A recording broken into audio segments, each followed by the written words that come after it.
Hello అండి అందరికీ, అందరూ బాగున్నారా friends? Welcome back to Rushanth Chaitra. ఈరోజు వీడియో ఏంటంటే ఉప్మా చేస్తున్నాను ఫ్రెండ్స్. ఏంటి ఉప్మా ఎవరైనా చేస్తారు కదా, ఇందులో స్పెషల్ ఏంటి అనుకుంటున్నారా? కాదు అండి, బొంగులు ఉప్మా చేస్తున్నాను. 1 గంట ఆయిల్ పోసుకొని, ఒక టమాటా, ఒక ఉల్లిగడ్డ, ఒక 4 పచ్చిమిర్చి, 1 స్పూన్ పల్లీలు, క్యాప్సికమ్ అన్నీ సన్నగా కట్ చేసుకొని వేసుకోవాలి.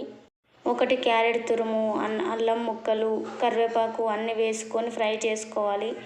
అవి ఫ్రై అయ్యేంత వరకు పక్కకు ఒక గిన్నెలో మరమరాలు పోసుకోవాలి. అంతా చెత్త ఉంటుంది కదా, ఒకసారి వాష్ చేసుకోవాలి మరమరాలు. మేమైతే బొంగులు అంటాము, మీరేమంటారు? మరమరాలు అంటారు కదా. కొంచెం ఫ్రై అయిన తర్వాత ఈ బొంగులు ఉప్మా చాలా బాగుంటుంది. ఇంట్లో ఉప్మా చేస్తే ఎప్పుడు ఉప్మానేనా మమ్మీ అంటారు. అందుకని ఈరోజు నేను బొంగులు ఉప్మా చేశాను. అదైతే చాలా ఇష్టంగా తింటారు పిల్లలు. ఇది కొంచెం ఫ్రై అయిన తర్వాత కొంచెం సాల్ట్ వేసుకోవాలి. సాల్ట్ వేసిన తర్వాత మరమరాలు నీట్గా కడిగిన తర్వాత ఒక జల్లెల్లో వేసుకోవాలి. నేనైతే బొంగులనే అంటాను ఫ్రెండ్స్. మరి మీరు మరమరాలు అంటారు కదా. ఇవి మరమరాలు వేసిన తర్వాత అంతా కలిసేటట్టు కలుపుకోవాలి.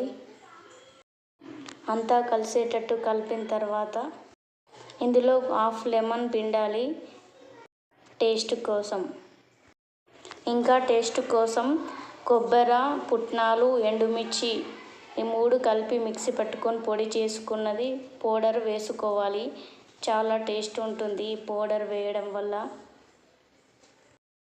అంతే అండి, సింపుల్గా చేసుకోవచ్చు. మరమరాల ఉప్మా రెడీ. నచ్చితే ఒక లైక్ చేయండి. అలాగే మా ఛానల్